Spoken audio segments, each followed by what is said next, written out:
Diddy Combs appeared in federal court today. It was the music mogul's first appearance before a new judge who will. Diddy Combs. Downfall of the famous and powerful hip-hop mogul Sean Diddy Combs. He is already complaining. Please let me out on bail. I promise no female visitors. My goodness. That a judge denied the second request for his bail yesterday. Let's first start there and give people kind of the backstory. Breaking. Rumors are spreading fast online that music mogul Diddy was involved in a violent fight while in jail, and things are not looking good. Reports say he got badly hurt and was even seen begging for mercy. The most shocking part? A leaked video of the fight is now going viral on social media. This could seriously damage Diddy's image and career. What really happened in that jail cell? Stay tuned. I've got all the explosive details coming up. The judge denied the second request for his bail yesterday. Let's first start there and give people kind of the backstory as to why did that happen. The process in New York is exactly the same as in North Carolina. Two parts. Is the person a likelihood to appear? Are they a flight risk? And do they have a likelihood to commit some crime, specifically a new violent crime? And then the third portion that the judge touched on in this case is, has that person in the past done some type of witness tampering? Have they attempted to try to, influence witnesses not to come forward? That's what the prosecutors argued in this case, and the judge totally agreed that he had a history of attempting to make individuals that were participating with the government to not participate anymore. The judge felt that there were reasons. The judge actually said there are no conditions for release that would allow this case to continue to move forward with you out in public. Back to putting Diddy on suicide watch. I mean, I learned from you today, just from talking in the newsroom, it's really not as straightforward as you might think.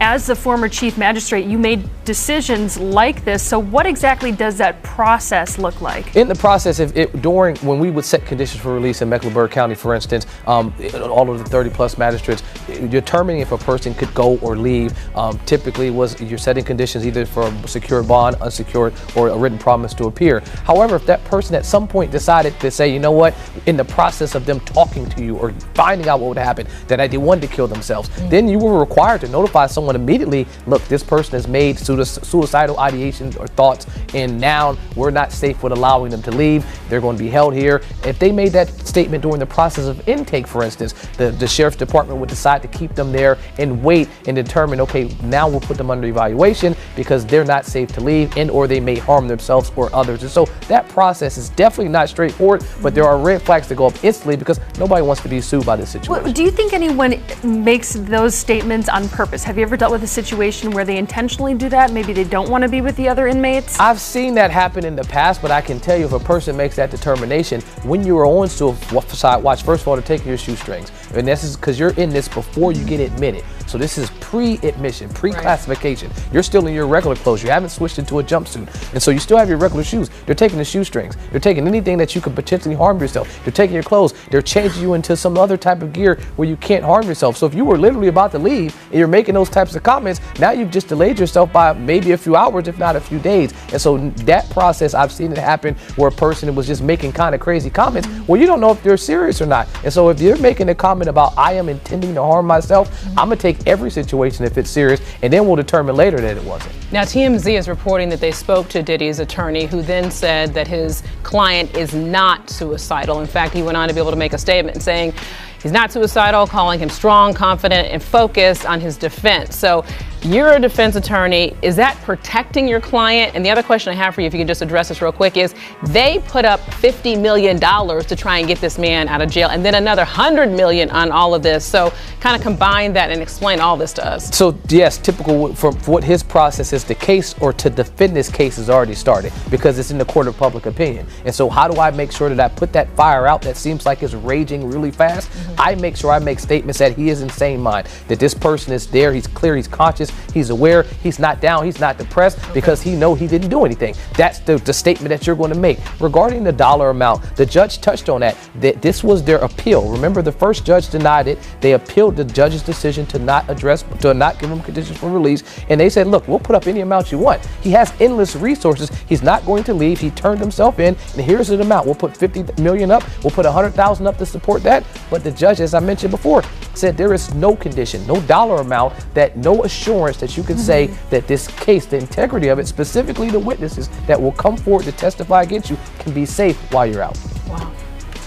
Colleague Rhodes, we appreciate your insight as always, and I guess this case just going to keep on. And do we know the date yet? I haven't heard Nothing the date. yet. Yeah, but I know for at least a year he will be in there. Let's talk about the chaos in that jail cell. What could make a rich and powerful man like Diddy get into a fight in prison? Here's the twist. It wasn't just about him. Imagine Diddy wearing an orange jumpsuit walking around a small cell while everyone watched him closely. Sources say he wasn't very well liked in there. Then suddenly a fight broke out. The reason? Toilet paper. Yes, you heard that right. From being hip-hop royalty to fighting over toilet paper. What a fall from grace, but wait, it might not have been about toilet paper at all. Some insiders say it was really about dark secrets and shady business deals. The kind of stuff people try to keep hidden, and during the fight, people say Diddy didn't do well. He looked more like a confused beginner than a tough, experienced mogul. One thing is clear, in jail, being a VIP doesn't matter. He has to do that because no company wants to do business with somebody who is being accused, have allegations against them for sexual misconduct and deviant behavior. Nobody wants to do business with that. All the shareholders, it ain't nothing that he's giving up. They like, yo, listen, give me that. They said, they did a Diddy. Take that. You understand? They're gonna take that from them. The shareholders is gonna say, yo, listen to me. We all gonna pull out. No Diddy. But we all gonna pull out our shares and everything if you don't give up what you have in the company. Did you see that video that went viral of Diddy pacing around the airport after his houses got raided? I seen that video. And I seen that look in his face before. You understand? When he was with the same gang and Mike Owens, AKA Mike Cock, everybody could tell it. D-Ferg did a collection for him because he didn't know how he was going to pay his rent, and he didn't know how he was going to pay his rent, child support, and his car note, because he had one of those drop-top Cabarets Volkswagens. So Mike gave $5,000. I wasn't giving him nothing. I'm just telling you right now. D was just collecting money for niggas. You know what I'm saying? Yo, man, we got to make sure, because he want to kill himself. He gonna kill himself. Diddy had that pace, and he had that look in his face that he know something may be wrong, or they may have something on him. Because they took things out of there. We may not have seen what they took, but they had bags and boxes of stuff that they took out of there. So he knows, he's getting a play-by-play of what's going on. And even back then, doing that City College, when he was fired from Uptown Records, he was making statements about doing this stuff. He had that same look in his face. Yeah, he looked worried, man. I'm not gonna lie, for a split second, man, I felt bad for him. For a split second, but yeah. Like, everybody, I get all kind of hate mail, IGs, talking about that I'm trying to take a black man down. No. I went through every step you supposed to go through when you got a problem, you got a situation, you got an issue with a man. You understand? I get in contact with him. Went mutual friends. Let's sit down and talk. What you did to Wolf's mother wasn't right, bro. You don't talk to her like that. If Wolf was alive, he'd take your head off. You understand? Try to talk to him. People, when they start getting in this power, certain positions, have certain amount of money, they don't look back. Some of them don't look back and don't think they have to come back to the people that helped them get to those positions. You understand? I don't care what nobody say. You understand? If somebody helps you and use their ability and their talents to help you get in position and get to certain places and do certain things, you come back. And you make sure things is all right. You don't disrespect people's mothers. You don't disrespect your friends that took their money to make sure you was all right when you was wrong, when you was messed up. You don't do that, brother. So by him doing the things that he did and taking the avenue that he took, he's suffering the consequence, and I don't feel bad for him at all. Because people was trying to talk to him. People was trying to tell him. You couldn't pull him by the coat and let him know anything. You understand? They messed up the game, brother. When he put that shit out with them, money, power, respect, it ain't never been like that. It ain't never been like that. You got your respect in the street that gave you your power, that brought you your money. Totally different thing. He let that money, power, and respect go to his head, but he had it ass backwards. So do I care what happened? Nah. He got enough money to buy his way out of this. So we think. So when you look at that video of him pacing around and he's looking worried, and you knowing him, do you think it's possible that he might commit suicide? When you're a narcissist, there's always a possibility because you're suffering. But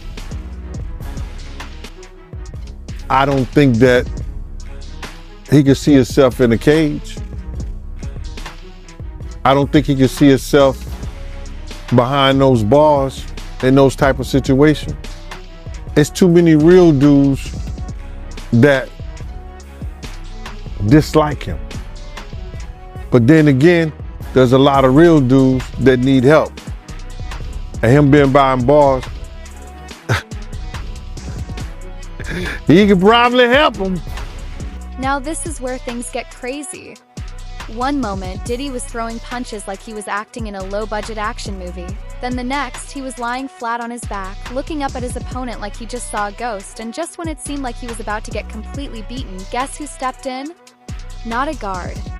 Not another inmate. The prison chaplain. Yes, you heard that right. Picture the scene. Punches flying, inmates shouting, and then the calm chaplain walks in and stops everything like he's done it many times before. Some people are calling it divine intervention. Others think maybe Diddy has some spiritual help behind the scenes. Either way, the chaplain showed up just in time and probably saved him from getting seriously hurt. But don't get confused. Diddy's problems are far from over. This was just round one. And what's coming next? It might change everything you thought you knew about the man behind. I'll be missing you. Stay tuned. This story is just getting started. It is representing some of Diddy's accusers. Our Michelle Fisher sat down with All Red to speak exclusively about the atmosphere surrounding the high-profile case.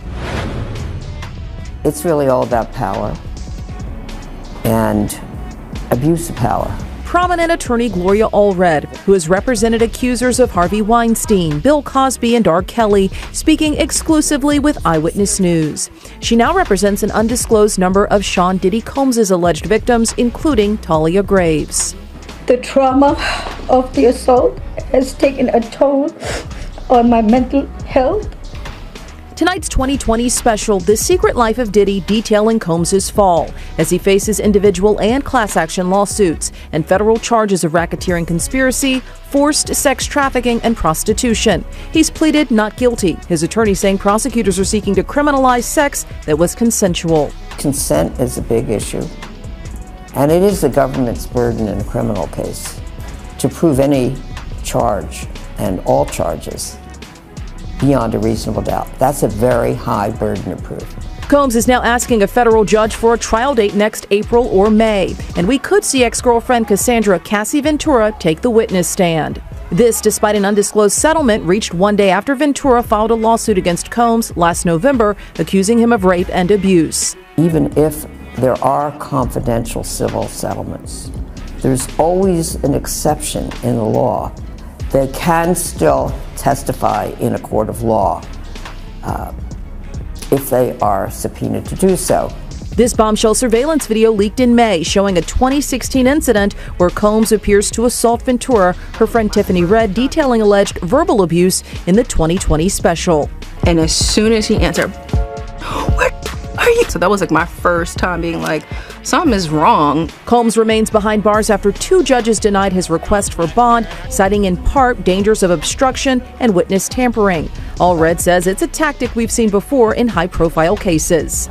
Sometimes there are criminal charges filed not only against the defendant, but also against the person who is his friend or supporter who does threaten a witness.